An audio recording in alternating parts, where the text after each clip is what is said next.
আর কোনো চিন্তা নেই, অন্নপূর্ণা প্রকল্পের ফর্ম ফিল আপ না করলেও পাবেন টাকা। হ্যাঁ বন্ধুরা, একদম ঠিক শুনেছেন, অন্নপূর্ণা যোজনার ফর্ম ফিল আপ নিয়ে আর কোনো চিন্তা করতে হবে না কাউকে। এবার আপনি ফর্ম ফিল আপ না করলেও পাবেন টাকা।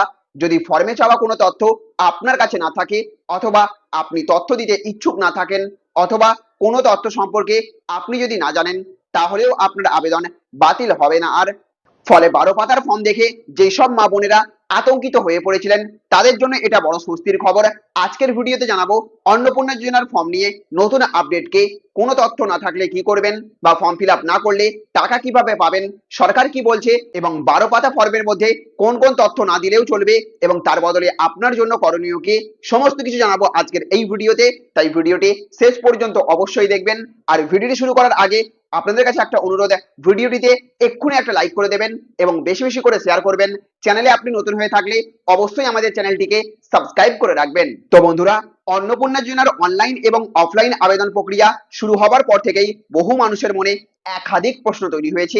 বিশেষ করে 12 পাতার দীর্ঘ ফর্ম দেখে অনেকেই চিন্তায় পড়ে গিয়েছিলেন। কারণ ফর্মে শুধু আবেদনকারীর তথ্য নয়, পরিবারের সদস্যদেরও সম্পর্কেও বিভিন্ন তথ্য চাওয়া হয়েছে। অনেকের প্রশ্ন ছিল, যদি কোনো তথ্য জানা না থাকে তাহলে কি হবে, যদি কোনো তথ্য দেওয়া সম্ভব না হয় তাহলে কি আবেদন বাতিল হয়ে যাবে। এই সমস্ত প্রশ্নের জবাব দিয়েছেন রাজ্যের নারী এবং শিশু কল্যাণ দপ্তরের মন্ত্রী অগ্নিমিত্রা পাল। মন্ত্রী স্পষ্ট জানিয়েছেন, এই 12 পাতার ফর্ম মূলত তথ্য সংগ্রহ বা ডেটা তৈরির উদ্দেশ্যে তৈরি করা হয়েছে। আগামী দিনে আরো বিভিন্ন সরকারি প্রকল্প চালু করার পরিকল্পনা রয়েছে। সেই কারণেই পরিবারের বিভিন্ন তথ্য আগে থেকেই সংগ্রহ করে রাখতে চাইছে সরকার। তিনি আরো বলেছেন, কোনো তথ্য না জানলে বা সেই তথ্য যদি আপনার ক্ষেত্রে প্রযোজ্য না হয়, তাহলে সেখানে নট অ্যাপ্লিকেবল লিখে দিলেই হবে। অর্থাৎ সব তথ্য পূরণ না করতে পারলেও শুধুমাত্র সেই কারণে অন্নপূর্ণা যোজনার সুবিধা থেকে বঞ্চিত হতে হবে না কাউকে। এইদিকে মুখ্যমন্ত্রী শুভেন্দু অধিকারীও একই বার্তা দিয়েছেন। তিনি জানিয়ে দিয়েছেন, যেসব মা বোনেরা নিজেরা ফর্ম বুঝতে বা পূরণ করতে সমস্যায় পড়ছেন, তাদের বাড়িতে গিয়েই সাহায্য করবে সরকারি সমস্ত কর্মীরা। স্থানীয় জনপ্রতিনিধি এবং প্রশাসনের কর্মকর্তাদেরও এই কাজে যুক্ত করা হয়েছে। সরকারের তরফে বারবার বলা হচ্ছে, প্রকৃত উপভোক্তাদের কেউ বঞ্চিত হবেন না। তাই কোনো গুজবে কান না দিয়ে সঠিক তথ্য দিয়ে আবেদন করার পরামর্শ দেয়া হয়েছে সরকারের পক্ষ থেকে। অনলাইন আবেদন করতে চাইলে নির্ধারিত পোর্টালে গিয়ে ফর্ম পূরণ করা যাবে।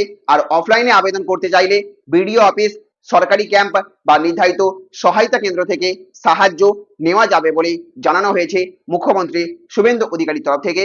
সব মিলিয়ে অন্নপূর্ণা যোজনার ফর্ম নিয়ে যাদের মনে দুশ্চিন্তা ছিল, তাদের জন্য এটা নিঃসন্দেহে বড় স্বস্তির খবর।